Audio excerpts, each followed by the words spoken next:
Trump, in a very overconfident way, announced a ceasefire 5 hours ago. 5 or 6 hours ago, he said, in a smug, condescending way, that he got a ceasefire, only he could do this, and that everybody should essentially kiss his ass. Well, within the hour, we had reports that Iran was still firing over to Israel. Israel was still firing back, and everything has escalated even further overnight, and you can tell Trump might not have slept much.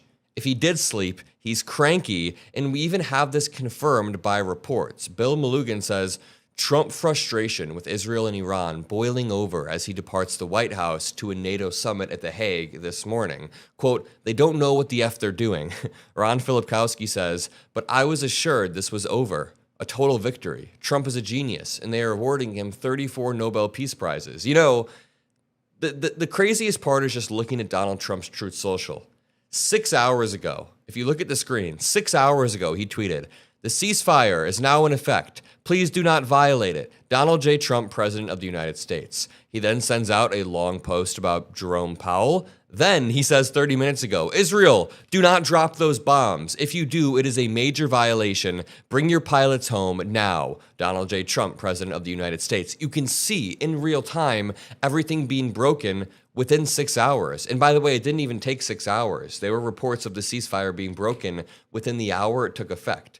I mean, Israel was still bombing Iran leading up to the ceasefire beginning, so it was never even a ceasefire. It was Trump trying to take credit, and it blew up in his face entirely. Now, Trump is begging Israel not to drop bombs because Israel announced they will be taking retaliatory actions against Iran, which is now just creating a new cycle. This reads, breaking, Iran has launched missiles at Israel, officially breaking the ceasefire that Trump announced just hours ago. So much for a complete and total ceasefire. And you can see it happen in real time here. Yashar Ali posts, breaking, the Islamic Republic of Iran has launched another barrage of ballistic missiles towards Israeli territory. This is the 7th barrage in the past few hours. If the missiles enter, it is a violation of the ceasefire. This happened a few hours ago. Then he updates, breaking, the Islamic Republic of Iran has officially violated the ceasefire agreement. The Israeli defense minister says he has instructed the IDF to respond forcefully by hitting regime targets in Tehran,